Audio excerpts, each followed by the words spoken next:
గత నెల రోజుల నుంచి ఎప్పుడైతే శ్రీధర్బాబు గారి కార్యక్రమం తీసుకున్నారో అదేందో విచిత్రంగా నీటి ఎదడే కాకుండా హిమాయత్ సాగర్ లో ఏదైతే నీళ్లు తాపుతున్నామని చెప్తున్నారో ఇదో ఇతరా దగ్గరికి రా చూపి ఒకసారి. ఇది శంషాబాదు, గగన్పాడు, సాతంరాయ్ నుంచి వచ్చిన డ్రైనేజ్ నీళ్లు. ఇవన్నీ కూడా హిమాయత్ సాగర్ చెరువులో కలుస్తున్నాయి. హిమాయత్ సాగర్ లో ఏదైతే నీళ్లు తాగుతున్నారో కాలనీ వాసులు, మీరందరూ ఈ డ్రైనేజ్ నీళ్లే తాగుతున్నారు. గత నెల రోజుల నుంచి కూడా అక్కడ ఉన్న కాలనీ వాసులందరూ కూడా కంప్లైంట్ జరిగింది. అసలు నీళ్లే వస్తలేవు, మేము ట్యాంకర్లు కొడుతున్నాం, వచ్చిన నీళ్ళలో కూడా వాసన వస్తుందండి. ఎందుకంటే ఇదో ఈ డ్రైనేజ్ నీళ్లు కలుగుతుంది.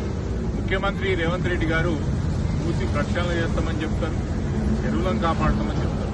రంగనాథ్ గారు, మీకు చెరువుల మీద ఉన్న బిల్డింగ్లు లేకపోతే చెరువులో ఉన్న మిగతా కట్టడాలే కనిపిస్తున్నాయి, కానీ ఇట్లాంటి వాగులు, ఇట్లాంటి డ్రైనేజ్ నీళ్లు కలుస్తున్నాయి ఎందుకు కనిపిస్తలేవు రంగనాథ్ గారు అని మీకు అడుగుతారు.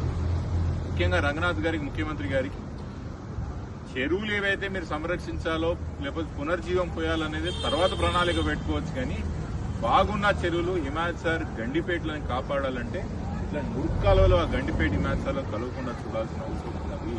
నేను ఎప్పటి నుంచో చెప్తున్నా, 111 ఎత్తివేయండి, ఇట్లాంటి డ్రైనేజ్ నీళ్లు హిమాయత్ సాగర్, గండిపేటలో కలవకుండా చూడండి అని ఎప్పటి నుంచో చెప్తున్నా.